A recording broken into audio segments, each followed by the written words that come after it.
Hey guys, Bird Yu-Gi-Oh here. So today, bringing you my Windwitch deck profile. I think it's a really fun deck. Obviously, everyone knows what it wants to do.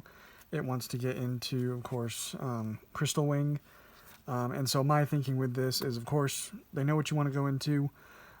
So how to make that monster that you're trying to go into just even better. And so there's a few card choices that I went with, and a lot of the new support is really nice, and just helps you get into Crystal Wing, or any of your Wind synchros basically. But yeah, let's get right into it. If you guys haven't noticed, I'm trying now to do just 2 profiles a week, and then one either like discussion video, top 5 video, playtest video, just something different in between. So we'll try to do that from now on. But yeah, let's get right into this one. Starting off with the best Windwitch card ever printed is Windwitch Ice Bell. This is the one you always want to open with. It's a free summon of itself, free summon from the deck. Really, really good. So if you control no monsters, you can special summon this from your hand, and then you can special summon one Windwitch monster from your deck. Absolutely amazing. You can't activate effects this turn except for level 5 or higher wind monsters. That's the only thing. And then if this card is normal or special summoned, you can inflict 500 damage to your opponent. You'll notice that quite a few of the Windwitch cards do inflict some type of damage. It's just kind of cool. Nothing really that's gonna hurt your opponent that bad. And then we also are still playing 3 Glass Bell. Usually that's the card you want to special summon off of Ice Bell, because when you special summon or normal summon Glass Bell, you can add any Windwitch monster from your deck to your hand. Really good, and she's a level 4 tuner, so she's kind of your play starter. And then we also play 3 Snowbell. This is again a tuner. It's a free summon if you control 2 or more wind monsters. You just special summon it from your hand. And then a really cool effect that it has is when a wind synchro is summoned using this card, that card cannot be destroyed by your opponent's card effects. So if you summon a Clear Wing, he can't be destroyed by card effects. Super, super cool. And then one of the really good new monsters we got is Freeze Bell. Now she is, I look at it like an alternate for Ice Bell. Not as good, in my opinion, but opens up more possibilities, because this is again another free summon.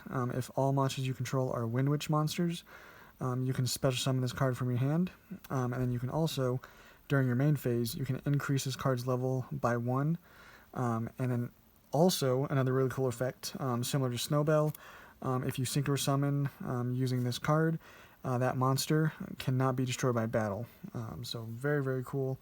I just think it's nice to have a monster that's just a free summon that you can either have be a level 3 or level 4, which is important for, obviously, if you want to go into a level 7 synchro or a level 8 synchro. It just makes it a lot easier. And then the last Windwitch monster we play is the one that people usually don't play, Blizzard Bell. I like it because depending on how you open, you're not going to be using that normal summon. So being able to normal summon a free level 5 tuner is sometimes pretty nice, especially since you have free level 3s that you can get on board. You can obviously make a level 8 synchro fairly easily with this card.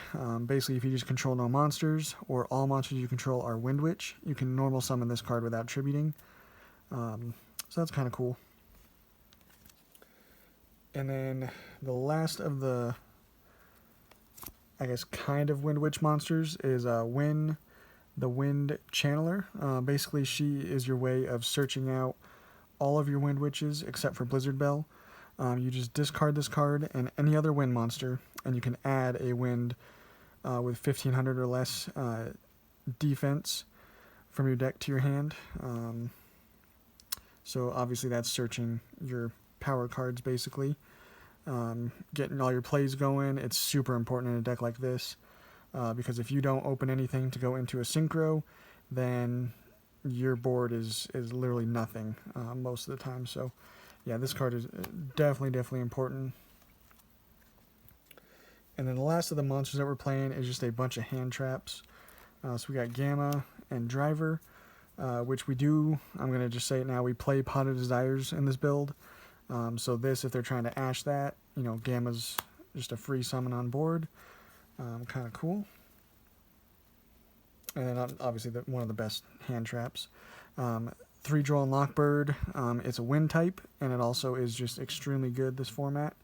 And then we're also playing 3 Ash Blossom. So kind of loaded up on the hand traps, but you know, I feel with a deck like this, that's not going to just inherently be able to compete with decks. You do need hand traps, and so why not play very good ones. That is it for the monsters. For the spells, new one that is, again, just a really good support card, really nice. Windwitch Chimes. You just target a Windwitch you control and special summon one Windwitch monster with a different name from your deck in defense position, and then you can only activate that once per turn, and then you can't special summon except for wind monsters, but that doesn't really matter too much. This again just can get your plays going, and makes most of your hands, including one with just like a glass spell, still pretty good. And then, as I mentioned, we're playing Pot of Desires, and I'm maxing out on it. Again, this deck has basically one primary goal, so getting to that is your main goal. And then also this allows you to get to some very powerful traps that we were playing as well. So yeah, again, maxing out Pot of Desires, and then Call by the Grave will help that, along with, like I said, Gamma. Should help you enough, at least going first, obviously, with Gamma, for that Pot of Desires to actually resolve. And then the last spell is Monster Reborn. You know, with a synchro deck, that should seem like a no-brainer. You know, you can summon back any tuner and then go into some synchro plays, or special summon back just straight up one of your synchro monsters that was in the grave. And then for the traps, playing 2 Icy Breeze Refrain. It's really good. You have 2 effects with it. You can either target a Windwitch monster in your graveyard and special summon it in defense position, and also when your opponent activates a card or effect in response to your Windwitch monster's effect, you can negate that. So that is nice, of course. And then my thinking with these last 6 cards was, again, along the lines of, we kind of want to make Crystal Wing and then just either protect it or just stop our opponent from doing anything to get rid of that Crystal Wing. And one of the best ways to do that, in my opinion, is Solemn Strikes, or just Solemns in general. We're doing 3 Solemn Strike and 3 Solemn Judgment. Again, you'll see if you guys decide to playtest this that it's pretty easy to make your Crystal Wing. And so being able to make a Crystal Wing and then back it up with some hand traps and, you know, one or both of these traps, you're more than likely going to win, just based off of that power there. It's just a lot of power with these traps, and then your really good synchro monsters. So that is why we're doing that. I've always had good luck with playing strikes and judgments and hand traps. I always just seem to open up pretty good with them. Definitely like those. And then finally, for the extra deck, playing 2 Winterbell. This is no longer actually your best first summon, basically your best level 7 synchro to make. I'll explain that when we get to it. But this is, again, you're going to inflict damage to your opponent. You target a Windwitch monster in your graveyard and inflict damage that level times 200. So you'll do a little bit there. But then you can target, during the battle phase, quick effect, you can target one Windwitch monster you control, special summon one monster from your hand with a level less than or equal to that monster. usually this is just, again, a way of going into a Crystal Wing or the new Windwitch Diamond Bell, which I feel obviously the better one usually is Crystal Wing, but going second, Diamond Bell is very good, and actually making a Diamond Bell and a Crystal Wing is not always out of the question. Even first turn is a really, really good combination, because when this card is synchro summoned, you can target a Windwitch in your graveyard, inflict damage to your opponent equal to half its attack, and then once per turn, if your opponent takes battle or effect damage, so even by that effect, you can target one card on the field and destroy it. And then if this card was summoned using only Windwitch monsters, you can use that effect up to twice per turn. So potentially you're just popping cards like crazy. And like I said, alongside like a Crystal Wing, that is just, it's really good. And then of course we got our Crystal Wing. When another monster's effect is activated, you can negate the activation and destroy that monster, and then this card gains attack equal to that opponent's monster's attack. And then if this card battles an opponent's level 5 or higher monster, during damage calculation, this card gains attack equal to the current attack of that monster during damage calculation. So, just 3,000 beater, that is really nice for negating those monster effects. And then here's the one that I was talking about, that this sometimes, if you just have it straight up a way of going into Crystal Wing very easily, this is usually the one you want to make. Wind Pegasus, so during your main phase, you can destroy spell and traps up to the number of Ignisters you control, so there'll just be one. That's not bad. But then when you obviously use this to then synchro on the Crystal Wing, say,